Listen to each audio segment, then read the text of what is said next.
Il faut que tu prophétises encore sur un grand nombre de peuples et de nations et de langues et de rois.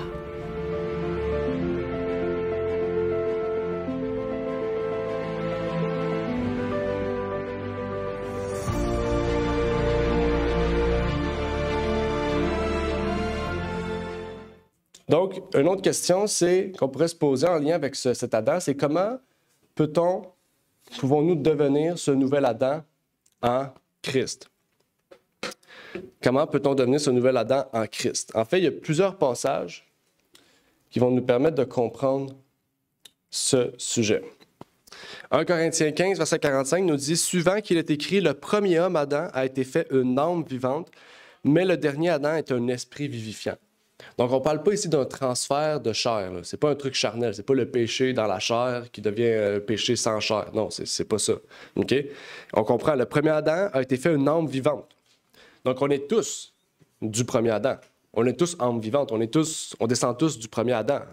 On est tous des créatures de chair, un âme vivante ou des êtres vivants d'Adam. Mais notre esprit qui a été détruit par ce premier Adam-là, doit être renouvelé en ce nouvel Adam. C'est notre esprit, c'est notre intérieur qui doit changer. Qu'est-ce qui a été corrompu chez Adam? C'est son intérieur. Et ça a eu des répercussions sur son extérieur, la mort, les maladies, etc. Mais on comprend ici que le dernier Adam veut nous rendre comme un esprit vivifiant. C'est ça qu'il veut faire en nous. Le deuxième passage nous disait « Car comme tous meurent en Adam, de même tous revivons en Christ. » On meurt en Adam, mais on revit en Christ. Donc, on revit par ce nouvel Adam. OK? Donc, c'est quelque chose de quand même puissant. Et c'est un message puissant qui nous partage, que la leçon nous partageait, encore une fois, dans le vieil homme, le nouvel homme. Un vieil homme, ça décède. Mais un nouvel homme, c'est comme si on renaît. C'est comme si l'on ne meurt plus, en fait. OK? Donc, c'est quand même quelque chose de grand, qu'est-ce qu'on nous dit là. Donc, sous ce nouvel Adam-là, on subit une renaissance spirituelle, une renaissance de l'esprit. C'est pour ça qu'on dit cette nouvelle naissance. On renaît spirituellement, ou on est spirituellement et on renaît corporellement. Et même si notre corps meurt en Adam, nous revivrons en Christ, puisque nous sommes en Christ. Et c'est là la bonne nouvelle, en fait. C'est que même si on meurt, eh bien, en Christ, notre corps, en fait, on n'est plus soumis à notre corps.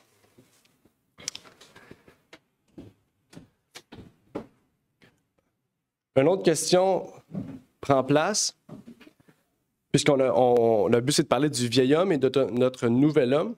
Comment on peut crucifier notre vieil homme, et donc notre égoïsme, et pouvoir naître de nouveau? Qu'est-ce que ça veut dire crucifier notre vieil homme? Qu'est-ce que ça veut dire détruire notre égoïsme? Comment on peut naître de nouveau? Quand on parle de crucifixion, ça veut dire qu'on va vers la mort. C'est-à-dire que c'est comme si on tue notre vieil homme. Okay? On tue ce qui nous condamnait pour revivre en ce qui ne nous condamne plus. Comment on fait ça? Comment ça marche, cette affaire-là? En ce moment, on se pose la même question que Nicodème. Jésus-Christ, elle lui a dit qu'il faut en fait qu'il revive de nouveau, qu'il renaît de nouveau. Et c'est par l'Esprit de Dieu. On peut se dire, OK, bon, je vais essayer d'arrêter par ma propre force et tout, mais non, on va toujours retomber et notre moi va toujours en fait faire surface et il va toujours vouloir dominer. Mais si on tient vraiment les paroles de Dieu et qu'on demande à Dieu vraiment d'agir pour nous, pour notre vie, eh bien, ça sera par l'Esprit de Dieu sans même qu'on ait l'effort de faire ça.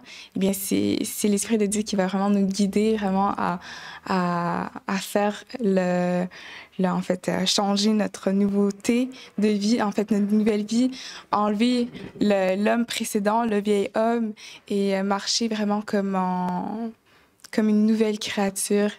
Et c'est vraiment comme par l'Esprit de Dieu seulement qu'on peut.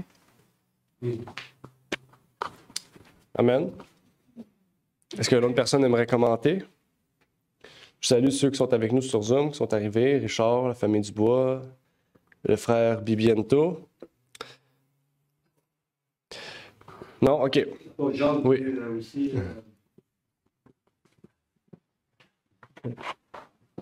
Il dit de mettre en pratique la parole et ne vous bornez pas juste à l'écouter, hein, mais aussi à la mettre en parole. La mettre en pratique. Effectivement.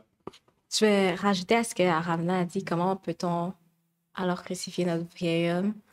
C'est vraiment de laisser l'esprit comme pénétrer en nous, puis faire comme tout le nettoyage au complet. Puis pour arriver à ça, c'est qu'il faut avoir comme une, dans le sens où je veux dire le mot reconnaissance, mais c'est de reconnaître que ce que l'on a fait est mauvais, parce que si on ne reconnaît pas ça, ce sera dur d'arriver à l'étape où on va laisser l'esprit pénétrer en nous. Donc, on doit reconnaître que comment on est comme personne n'est pas comme le désir de Dieu. Donc, vraiment avec ça, on va laisser Dieu venir laver notre intérieur, tout purifier. Comme il dit aussi, changer notre cœur pour un cœur de chair avec beaucoup plus de vie. C'est là vraiment qu'on va arriver à crucifier. En fait, on va même pas, c'est pas nous vraiment qui crucifions notre vieil homme. Dieu, avec son esprit, va le faire pour nous. Tant et aussi longtemps qu'on a la volonté d'arriver à là et qu'on reconnaît nos torts. Tout à fait. Donc, reconnaître, c'est vrai que c'est quelque chose d'important. Quand on reconnaît notre état de pécheur et qu'on a besoin d'un sauveur, que l'homme, en fait, ne peut pas arriver à la stature que Dieu désire de nous. C'est exactement. Exactement. C'est pour ça que la Bible dit, c'est pour ça que la question c'est comment peut-on crucifier notre vieil homme? Parce que on doit le faire. On doit crucifier notre vieil homme. OK? Mais exactement, la crucifixion comprend le processus par laquelle Jésus est allé. Il est pas allé, c'est comment que Jésus s'est crucifié? C'est volontairement. Il l'a fait volontairement. Il est allé à la croix volontairement pour sauver l'humanité. Puis Jésus, Paul surtout, il nous dit, faites la même chose que Christ. C'est-à-dire que volontairement, on se donne à Dieu, okay, pour que Dieu nous transforme. Okay? Puis comme on a vu jeudi, que j'ai pu parler un peu. S'il te plaît. Oui, Renard. J'ai une question avant que vous passiez ailleurs. Oui, oui. J'aimerais savoir, est-ce que le vieil homme est crucifié une seule fois pour toutes? Si le vieil homme est crucifié une seule fois pour toutes. Bonne question. Oui. J'aimerais élaborer un petit peu. Quand nous acceptons le Seigneur Jésus, Dieu fait en sorte qu'il nous amène à la croix où Jésus était crucifié. Il a crucifié lui-même le vieil homme puisque nous croyons à Jésus. Il dit, si vous confessez de votre bouche, si vous croyez en votre cœur que Dieu l'a ressuscité des morts, tu seras sauvé. Mais c'est Dieu qui fait ça pour nous à la croix. Quand nous acceptons le Seigneur Jésus, la Bible dit, Paul dit dans Éphésiens, au baptême, vous avez été enseveli avec Christ et puis vous avez ressuscité avec Christ une nouvelle personne. Quand vous êtes comme Christ est ressuscité, glorieux, vous êtes ressuscité, glorieux. Donc à la croix, Dieu nous amène, il nous a crucifiés à Christ. Mais nous n'étions pas morts, c'est le vieil homme qui l'a crucifié. Mais je remarque que le vieil homme, même quand on était allé au baptême, on pensait qu'on l'avait laissé dans l'eau, il savait nager. Il n'est pas mort, il peut ressusciter. Mais ce n'est pas normal, la Bible dit que celui qui est né de Dieu ne pêche point. Il ne peut pas pécher parce que la sémence de Dieu demeure en lui. Mais il peut arriver, par notre mauvaise habitude de vie, nos mauvaises lectures, les choses qu'on entend beaucoup, les réseaux sociaux, nourrit le vieil homme et le vieil homme refait surface. À ce moment-là, nous avons le devoir nous-mêmes d'aller trouver Dieu pour recrucifier le vieil homme. C'est par la prière, par l'étude de la parole de Dieu, par la confession de nos péchés, nous allons retourner à Dieu parce que le vieil homme, nous voyons qu'il se manifeste. Il n'était pas mort. Comme je dis, il savait nager, il peut refaire surface. Donc le vieil homme n'a pas été crucifié une fois pour toutes. Il peut arriver qu'il fait surface par nos mauvaises habitudes de vie, parce que nous ne restons pas dans la parole de Dieu, nous ne restons pas dans la prière, nous commençons à apprendre les coutumes du monde, puisque nous sommes dans le monde. Alors, une chose est nécessaire. La Bible dit, nous sommes dans le monde, mais nous ne sommes pas du monde. C'est où sommes-nous? La Bible dit, un chrétien né de nouveau n'est pas au Canada, n'est pas à Montréal, il est en Christ. Si quelqu'un est en Christ, mais est-ce que nous demeurons en Christ vraiment? Donc, le vieil homme peut faire surface si nous ne demeurons pas en Christ. Comment demeurer en Christ? Tout ça peut poser beaucoup de questions. Alors, faites attention au vieil homme, il sait nager, il n'est pas mort une fois pour toutes, il peut ressusciter. Avant d'avoir nagé, Jésus marchait sur les eaux. C'est vrai. Ouais. On va lire un texte qui nous dit « La crucifixion était une mort lente. Notre vieille nature n'a pas été mise à mort par l'épée, la lapidation ou le feu. Elle a été crucifiée, ce qui entraînera une mort certaine en temps voulu. Mais elle est lente. Un homme crucifié a souvent vécu des heures, des jours, et j'ai même lu qu'il avait vécu une semaine. Notre vieil homme s'attardera sur sa croix aussi longtemps que nous vivrons sur cette terre. Chacun de nos péchés a une horrible vitalité. John Bunyan a dit que l'incrédulité avait autant de vie qu'un chat. On peut en dire autant de chaque péché en nous. Il est crucifié, mais il n'est pas complètement mort. Attendez-vous à devoir lutter contre le péché jusqu'à ce que vous ayez regainé votre épée et revêtu votre couronne. Donc, ça, c'est Charles Spurgeon, que j'apprécie beaucoup. Puis c'est ce qu'il expliquait. Sur le sujet ici, justement, The Whole Man Crucified. Donc, il explique comment le vieil homme doit être crucifié. Et la raison pour laquelle le Christ a pris le chemin de la crucifixion au lieu d'un autre chemin, parce que les disciples n'ont pas été crucifiés. Aucun des disciples n'a été crucifié, des apôtres, hein? Mis à part peut-être Pierre, là, dans les écrits des pères de l'Église, hein, c'est ce qu'on a dit. Mais sinon, ils ont tous été péris par l'épée. Décapitation, lapidation, etc. Mais pourtant, Jésus a été crucifié. Okay? La mort la plus atroce, la plus lente et la plus difficile. Et il nous dit, il va falloir passer par là aussi. Mais intérieurement, donc c'est un combat intérieur. C'est-à-dire qu'on va avoir des difficultés. Notre esprit va avoir de la difficulté entre ce que la chair désire, ce que Dieu veut. Et c'est un combat, en fait. Comme Renard a dit, notre vieil homme, il s'est nagé. Donc, c'est un combat.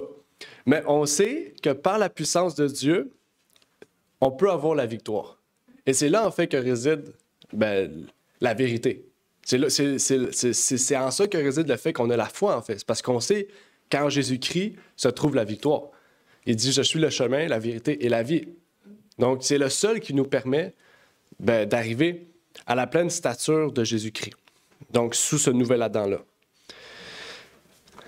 J'aimerais terminer par un dernier passage de l'Esprit de prophétie qui nous dit « Le Christ a été tenté par Satan d'une manière 100 fois plus sévère qu'Adam, et dans des circonstances à tous égards plus éprouvantes. Le séducteur s'est présenté comme un ange de lumière, mais le Christ a résisté à ses tentations. Il a racheté la chute honteuse d'Adam et a sauvé le monde. Il a vécu la loi de Dieu, ça dit vécu, okay? C'est pas juste observé, il a vécu. Okay? La loi de Dieu, il l'a honoré dans un monde de transgression, révélant à l'univers céleste, à Satan et à tous les fils et filles déchus d'Adam, nous, que par sa grâce, l'humanité peut respecter la loi de Dieu. C'est-à-dire qu'il peut la vivre. Donc, c'est ce que Jésus a fait. La vie que Jésus a faite. Et si on prend exemple sur ce nouvel Adam-là, eh bien, on peut acquérir la même victoire par la grâce de Dieu. Donc, c'est là que la puissance de Dieu, la puissance merveilleuse de Dieu. On nous dit, dans l'appel du jour, la puissance de Dieu se révèle dans le fait qu'aucun humain peut être juste par lui-même, mais que renouvelé par l'Esprit de Dieu, il le peut. Donc, c'est ça la puissance de Dieu, le secret. La troisième partie, du moins, qu'on a étudié depuis, c'est que la nouvelle naissance, c'est quelque chose qui peut être en nous. C'est quelque chose qu'on peut subir, mais qu'on peut subir que par le fait que par notre volonté et la connaissance de la parole, l'Esprit peut travailler en nous et nous changer de gloire en gloire et toujours plus proche de Jésus-Christ. Pour qu'on puisse un jour renouveler ce nouvel homme complètement, ce nouvel Adam en nous.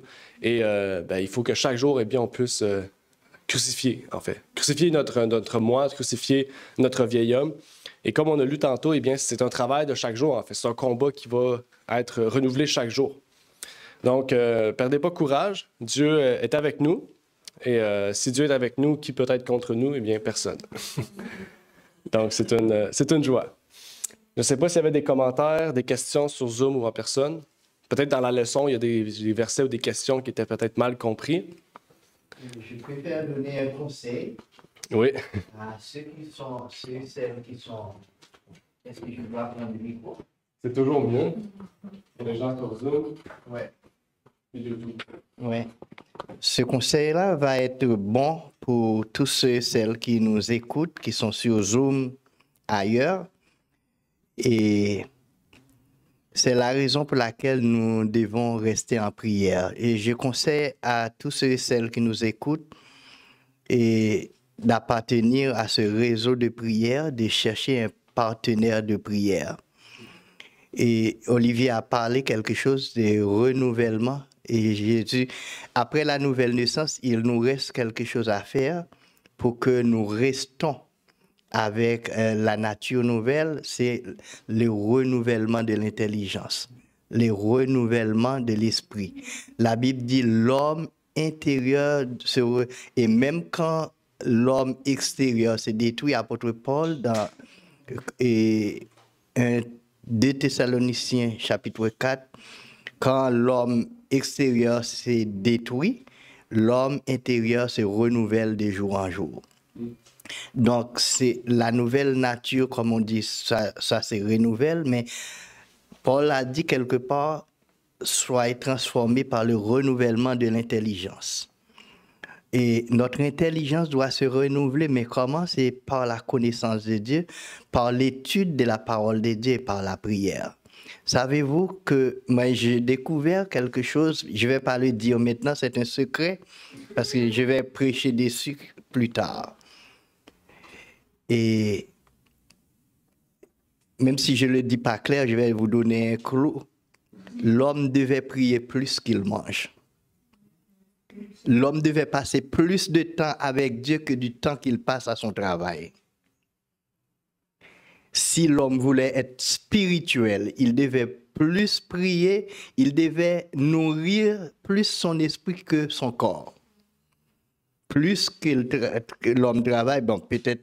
Nous prions peut-être 1 heure de temps ou bien 10 minutes, 30 minutes et puis nous passons toute une journée au travail. Et pendant le travail, peut-être nous ne retournons pas à la prière, nous ne glorifions pas Dieu, nous retournons le soir, nous faisons une prière encore. L'homme devait passer plus de temps pour nourrir son esprit que la quantité de nourriture qu'il prend pour nourrir son corps.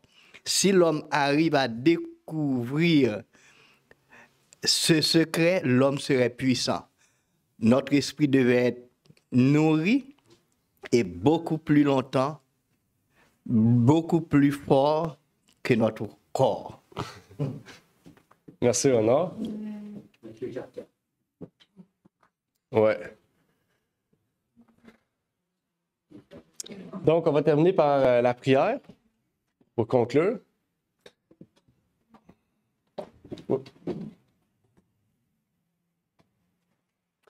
Notre Père qui est aux cieux, j'aimerais te remercier pour ce moment que tu nous permets d'avoir, de pouvoir partager ce sujet, de revenir sur la leçon de cette semaine.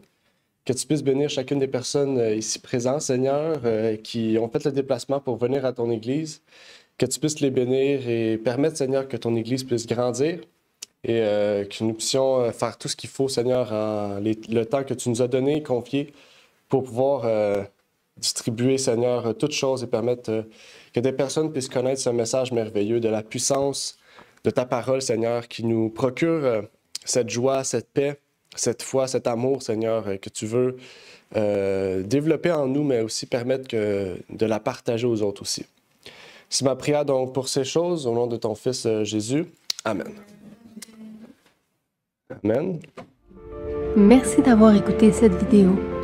Si vous désirez rejoindre l'œuvre au Québec, veuillez nous contacter. par email à asjh1889 de Terrebonne à commercial@gmail.com et via Facebook à commercial ASJH1889 de Terrebonne. Merci à vous et que Dieu vous bénisse.